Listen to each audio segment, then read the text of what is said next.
For joining me now in London is Jacques Reland, a lecturer in French affairs here in London. Jacques, thanks very much for coming into Al Jazeera once again.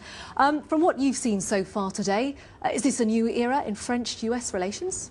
A new era more in terms of style than content. I don't think there's been a big shift in France's foreign policy, but it's a time of assured mutual trust. Yes, it is a new era, considering the very low point that US-French relationship had achieved following the Iraqi war.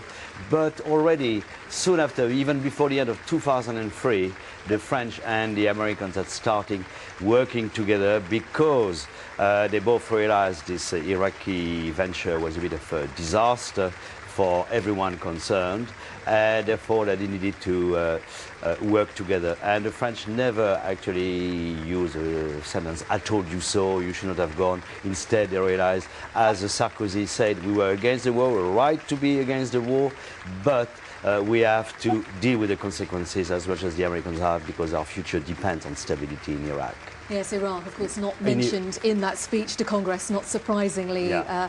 But Congress seemed to very much warmly appreciate the words he had. He pretty much went through a detailed list of every US hero or heroine, from Elvis Presley to Neil Armstrong. Yes. Even when he tried to woo the French electorate, he mentioned everyone from Joan of Arc to Voltaire, Rousseau, communist resistance during the war. Yes, Sarkozy likes to do that, knows how to work a crowd, how to please them.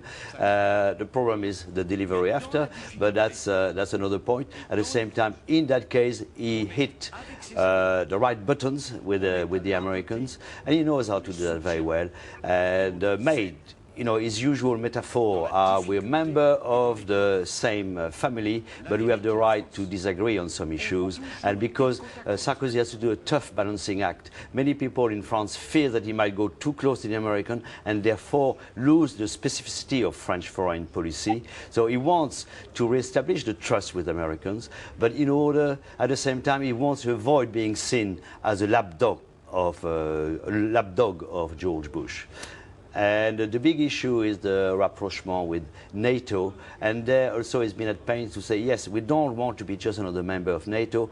We want to rejoin military command of NATO, provided that NATO renovates, because the big push for the French, the most interesting for the French, is to make sure that there's the possibility for European security and defense policy to develop. And until then, what made it very difficult is that the French were viewed with some suspicion in some European quarters, especially in Britain, which is a key element if you want to have a common foreign and security and defense policy.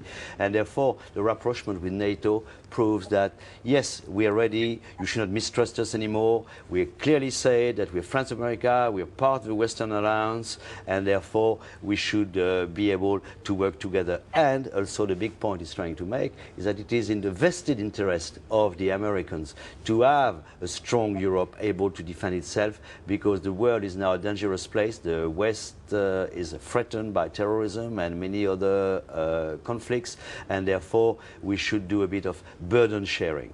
Jacques, do stay with us. I know you are going to stay with us throughout the evening as we await the arrival of the two presidents at Mount Vernon.